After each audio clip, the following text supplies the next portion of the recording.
Hello, I want to welcome you to the Mind Over Mental Block module on SMART goal setting. So this is your mental performance coach, Mandy Patterson, and I'm so excited to be delivering this content to you today. So today we're going to talk about a couple of different things, but primarily we want to talk about how do you set goals? How do you evaluate goals? Why are goals important? How are goals different than expectations, right? So we're going to talk about all of that, and then especially we're going to talk about why goals are so important when you have a mental block. Before we jump into the content though, I want to ask as always that you be fully present.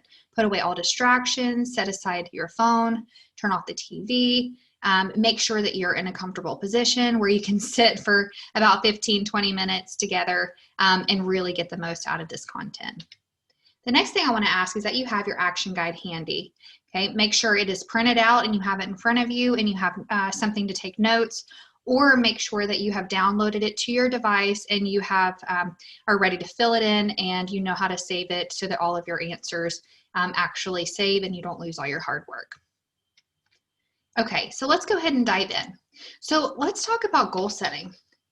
Why are goals important? Let's talk about that to begin with, because if you don't know why goals are important, it's very, very easy just to keep going about your day, to keep going about just every single practice, every game or performance, and not really knowing what you're trying to accomplish. What are you heading towards, right? So goals are really important for a couple of different things. So this is going to be the first fill in on your action guide. So goals are important for one, enhancing motivation and commitment.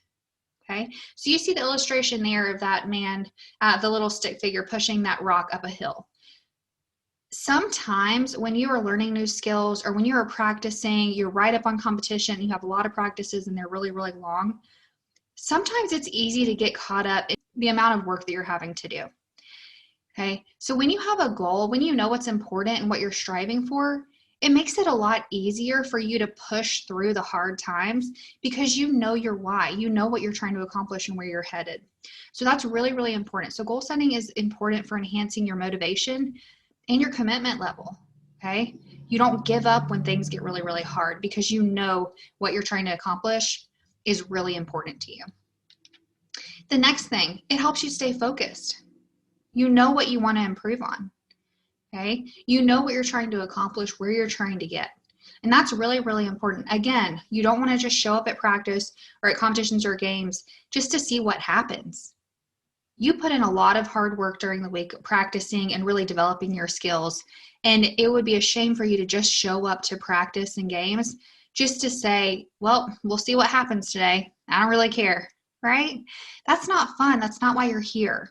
You are here because you're passionate about your sport, because you love what you're doing and you want to be the best at it.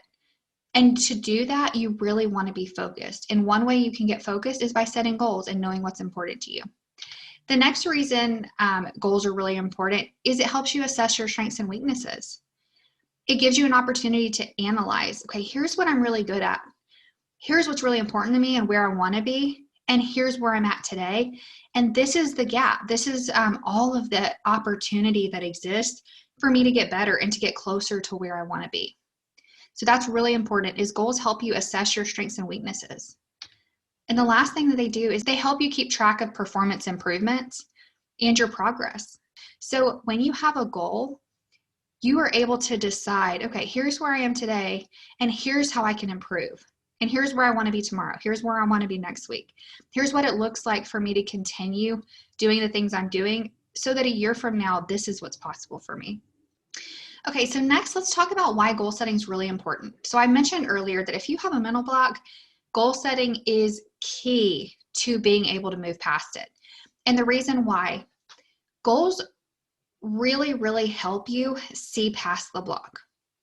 They help you to get unstuck, and they give you energy and momentum.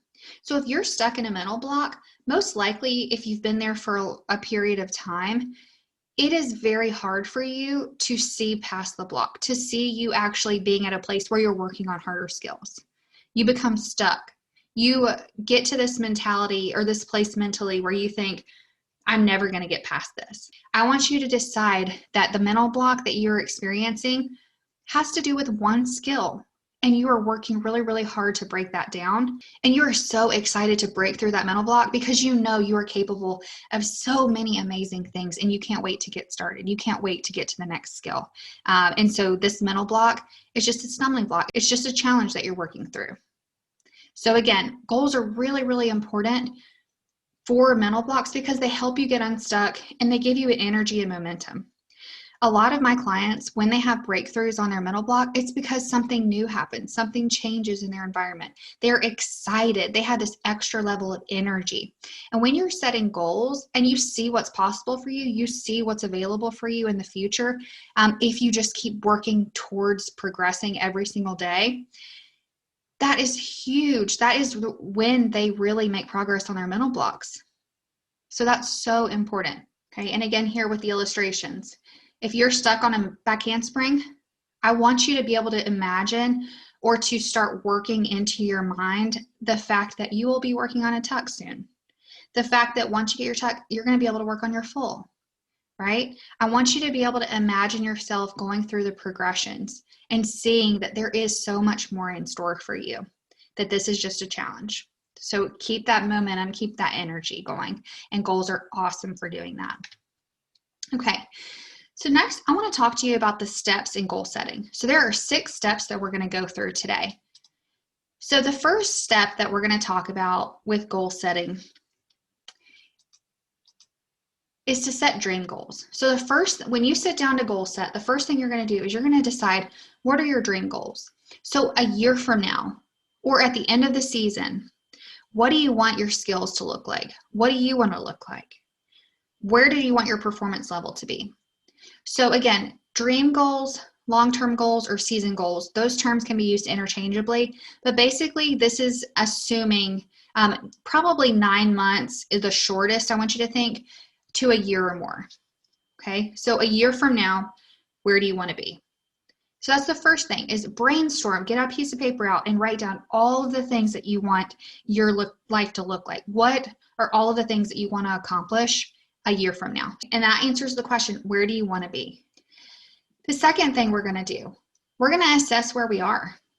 Okay, assess where you are. And that's really important. If you know where you want to go, but you don't know where you're starting, how are you going to know how you're going to get there? We cannot get anywhere if we don't know where we're starting from. So that's key. And be honest here. There's no pressure. I know we've talked a lot about not letting the mental block define you and not making it this big thing that controls you. So just take a step back for a minute, remove the emotional piece of it or the emotional component of it, and just try to be very factual. Okay, if I'm blocking on a back handspring, I'm going to write down, okay, right now I get spotted on 10 out of 10 back handsprings. I practice my skill this many times a week. This is how many times I get spotted. This is the floor that I'm on. Okay, go through that with every area that you want to improve. So where am I now? That's the question. Where are you now? The next thing you're going to do, you're going to identify performance objectives. So what are all of the things that need to happen to get you from where you are to where you want to be? So that's the question, what needs to happen? So if you want to obtain a new skill, there's probably some strength things that you need to work out. There's some technical pieces that you need to understand. If you want to have a back handspring in a couple of months and you want to be working on your tuck a year from now, you're probably going to have to put in some energy on figuring out, okay, what are the mechanics of a tuck? How do I do that? If there's a new skill on the bar or the beam, there's probably some extra training that goes into that. If you want to work on skills that aren't currently a part of the level that you're at or the team that you're on, maybe it does require having some outside help, having some private lessons. Okay, so just write down, just brainstorm. Okay, what are all of the things I can do? What are all of the ways, all of the things that need to happen for me to get from where I am to where I want to be in a year? Okay, the next thing we're going to do is we want to set SMART goals. So this is an acronym.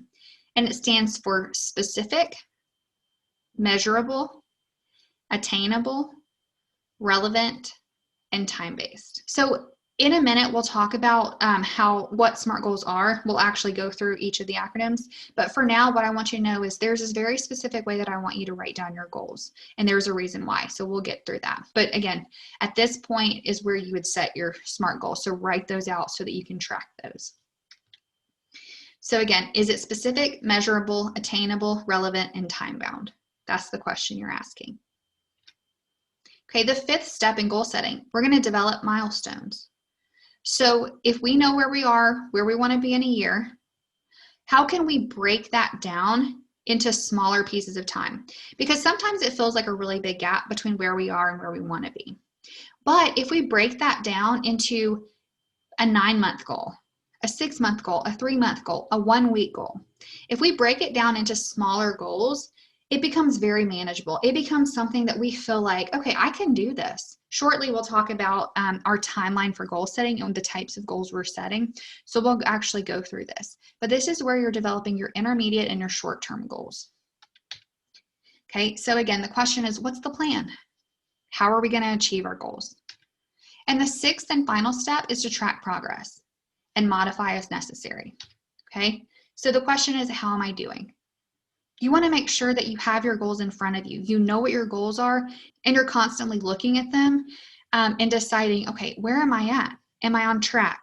Do I need to adjust some things? Because sometimes things happen, whether it's an injury or a team change, or maybe your circumstances change or you move. There are things that happen that sometimes make it to where we need to modify our goals. And that's okay. That is absolutely okay. I want to take a minute and I want to talk to you about why goals are different than expectations. So the biggest difference between goals and expectations is that you strive for goals.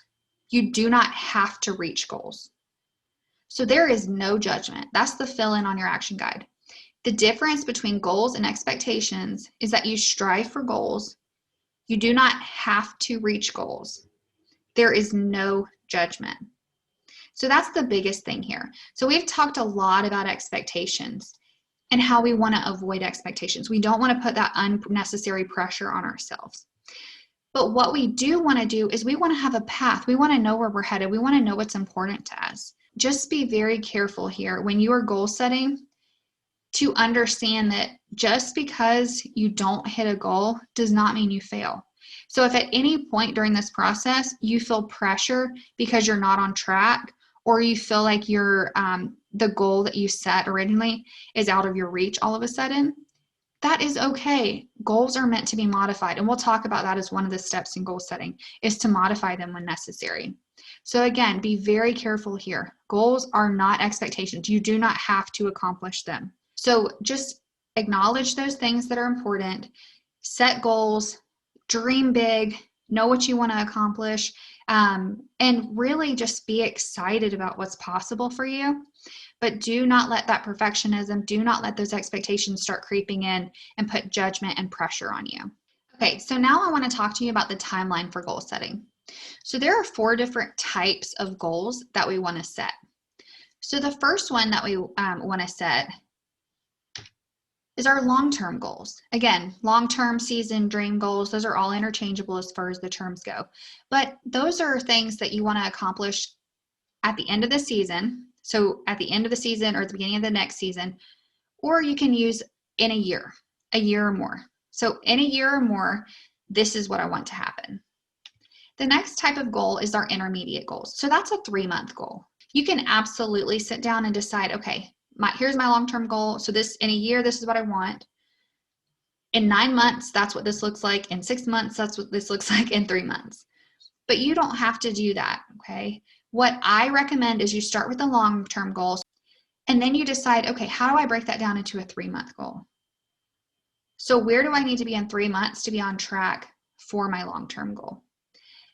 The next type of goal that you want is a short-term goal. So take that 3-month goal, whatever it is, and break it down into a 1-month goal, a short-term goal. And then the last type of goal that we want is an immediate. That's a weekly or your daily goal. So again, those are called process goals, right? What do you want to focus on this week? What are you going to do this week? This is really important because it helps you to be patient. It teaches you that you can keep your head down and do the things that you said you were going to do just this week, just today, and know and trust that those things will add up to some serious, serious progress over the next month, over the next 3 months, the next year. Again, a year from now, those goals can seem really, really big. But if you just focus on the fact that if I do these weekly goals that I decided on and I set, then in a month, I will be close to hitting my short-term goal. So that means that I'm on track for my 3-month goals, and then I'm on track for my year-long goal. So you don't have to worry about thinking, how am I going to get to my big goal every single day? No, you just trust your process. So do the work, decide what your goals are, break them down, take the time to plan your week, plan what you're going to do every day, take a moment to just commit to that, and then trust, okay, as long as I just follow my guidelines that I set for myself, follow the plan, I don't have to worry about the big goal because I'm going to get there. Okay, so let's talk about what kind of goals can we set. So there's a bunch of different types of goals we can set. So one type of goal is an outcome-based goal. Again, goals are not expectations. So that's why outcome-based goals or outcome focus is okay here, because we're not going to judge if we don't hit it, but we're going to strive for this. Okay, so that's wins, certain championships, certain tournaments that you want to win, right? So they give you direction, and just, again, be careful of expectations here. Another type of goal you can set is performance. So your performance statistics. So this is going to help you strive for success and just get better in your sport.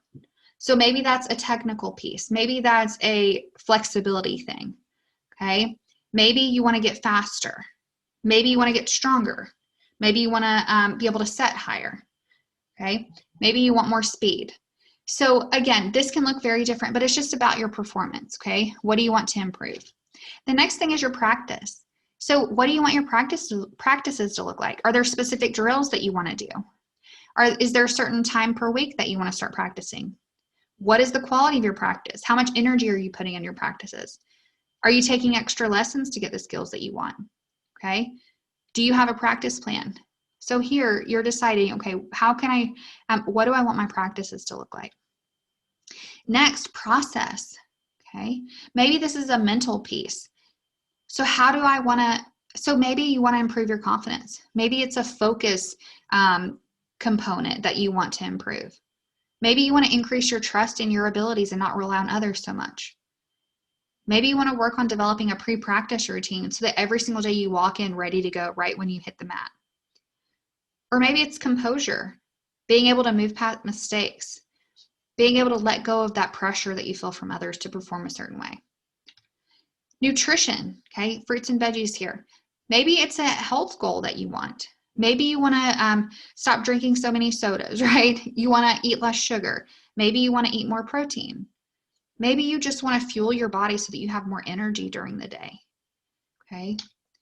Maybe it's a strength-based goal or physical fitness. So again, just improving strength, improving flexibility, your stamina, your endurance. Maybe you want to go get out and start running more so that you have more endurance for your routines, okay? So these are just some ideas of some different types of goals that you can set. So now let's talk about SMART goal setting. There are 5 different pieces that we want to make sure that every single goal includes. So we want to make sure they're specific. So what that means is we want to make sure that we know when we accomplish our goals. How are we going to know when we accomplish our goals? Okay, they need to be very specific. So don't set general goals. Don't just say, I want to be stronger. Okay, what does it look like for you to be stronger? What exactly do you want to be stronger at? How much stronger do you want to be? Okay, what skills do you specifically want to accomplish? Okay, don't just say, I want to be better at cheerleading. I want to be a better cheerleader. That's not specific. How are you going to know when you accomplish your goal? Okay, so be very, very detailed when you write your goals. The next thing is we want it to be measurable, right? So we want it to be able to be measured on our progress. So how are we going to measure our goals? How are we going to keep track of our progress towards our goals? So that's really a really important question to ask yourself when you're goal setting. The next thing is we want to make sure it's attainable. We want to make sure that it's within your reach based on the different things that you have available to you. So we want our goals to be realistic. If you are currently working on a back handspring, maybe a year from now, a double full Maybe that's just a little too aggressive. Maybe a year from now, you're working on your tuck. Maybe you're working on your layouts. We want to set ourselves up for success with our goals, okay? We don't want to set ourselves up to fail or to feel like we haven't done enough. Okay, next we want to make sure they're relevant. Your goal needs to be important to you, not to your parents, not to your coach. So make sure you know why the goal is important to you. We want to make sure that our goal is time-bound so that you have a specific date and time that you want to accomplish your goal. Sometimes there's a goal that you want to accomplish in the next 3 months, and then you're checking the box, you're done with that goal, and then you can achieve another goal. That's okay. So just decide, okay, here's my goal. This is when I want to accomplish it by. So every single goal that you set needs to have these components. So just to recap goal setting, we're going to set specific instead of general goals. We're going to set goals that can be measured with target dates. We're going to make sure that they're positively stated, okay? We're not going to set goals to avoid certain things. We're going to set goals to accomplish certain things. Be very, very careful not to turn goals into expectations, okay?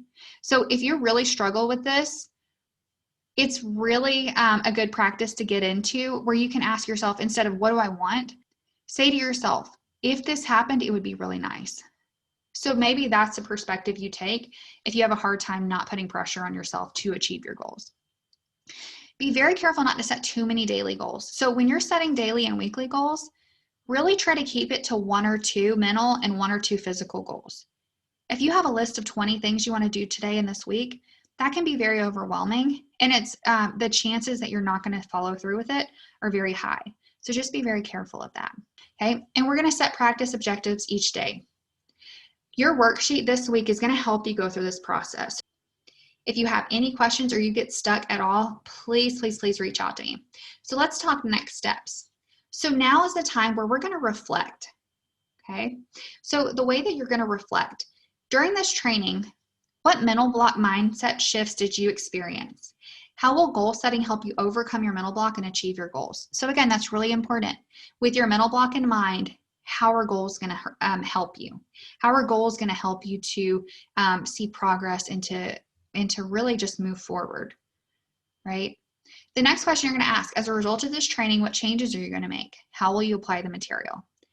Do not skip this question. This is very important. Again, the material is only as good as what you take in and what you apply. So spend a few moments here and decide, why is this important to you?